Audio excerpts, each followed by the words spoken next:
Hello.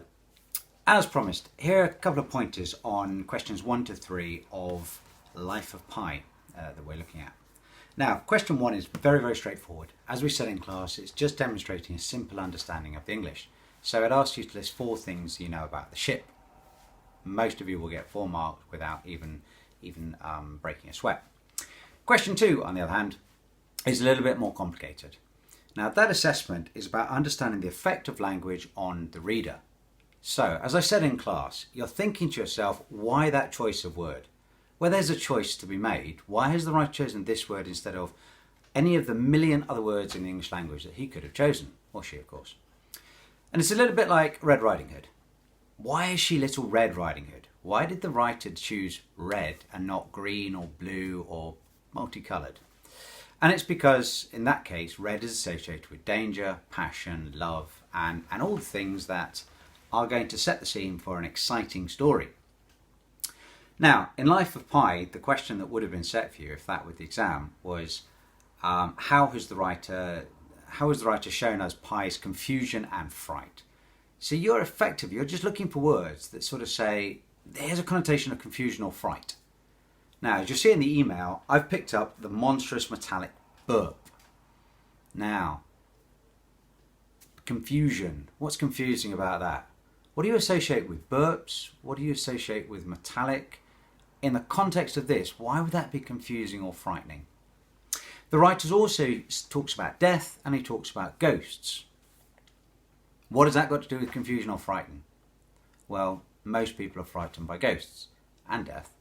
So it would be very, very simple for you to write that up and say, it's confusing. How can something metallic like a ship burp? How can it be alive, a living thing, and digesting something? It's disgusting. And fear of death, ghosts, is obviously frightening. So we understand that Pi is frightened and confused. It's actually just picking up those individual words. Now, question 3 is more specific again. It's not a straightforward understanding. What you're doing is showing that you understand the order in which you're told information, the structure of a story. So, the elements, and you'll see in the email again, I've given you the 4 elements that we hear about in that particular chapter. First of all, Pi is having fun. He's laughing at the gods, quite literally. Secondly, he realises something wrong, so he turns back to help his family. Going back to help his family, he gives up in the end, and then at the end he is taken outside or he goes back outside and he's thrown overboard. So the 4 elements are he's having fun, he realises something's very wrong, then he helps his family, and then he gets thrown overboard. Why that order? Why did it include that one at the start about him having fun? And what you need to do is to ask yourself, how does that make me feel about the character? So Pi is the sort of kid who's going to go outside in a thunderstorm on a boat and laugh and dance and swear at the gods or whatever it is that he does, depending on if you see the book version or the movie version. What effect does that have on us? What does that make us feel towards him? He then rushes back inside to help his family. How does that make us feel? And then, of course, he gives up, he is beaten, and he goes looking for help because he realises he can't do it on his own.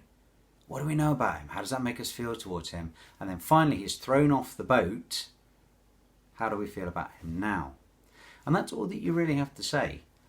Now, this particular point in the story is kind of the end of the first third where we have been introduced to Pi, and it's kind of reinforcing what we know about him so that we can understand the next 2/3 of the story where he's alone on the boat with a tiger. Why do we care? No, if you just told a story about someone who was on a boat with a tiger, why should we care about it? Well, we've established that he's a good kid. And that's what you need to be telling the examiner. He is a good kid and we do care about him and we hope that he survives all this. We also know that he's quite resourceful. He thinks about other people. He is not just going to stand there struck with fear and give up straight away. And that's what the writer has been telling us in this little passage. It's actually reinforcing what we've been told all the way through the story to this point. However. All right. If you would like to try writing up questions 1 to 3, if you haven't done that yet, please feel free to do so. If you've already done it and you'd like to try that again and do it slightly better, please do that. There won't be any work for you over Easter. I'm not going to set anything for next week, but if you'd like to continue sending these and making them slightly better and sending them back, what I am going to be doing while you guys are on holiday is replying to all the emails and all the work that you have sent to me over the last couple of weeks. Now, question 4 is quite a big one. Question 4 will be in an email tomorrow, hopefully with a video. It's quite late at night here, so you can tell I'm having trouble making videos at home without kids running around in the background, and we will see whether or not that happens. If it doesn't happen, please do enjoy the holiday. Let me have any work if you want to do it, but if you don't feel that you can, that's fine. I will start emailing you again in 2 weeks' time in mass. In the meantime, I will hopefully get some individual work back to some of you that have sent something to me. Okay, do enjoy the break as much as you can. Wash your hands thoroughly as often as you need to, and stay at home following the government advice. Good luck.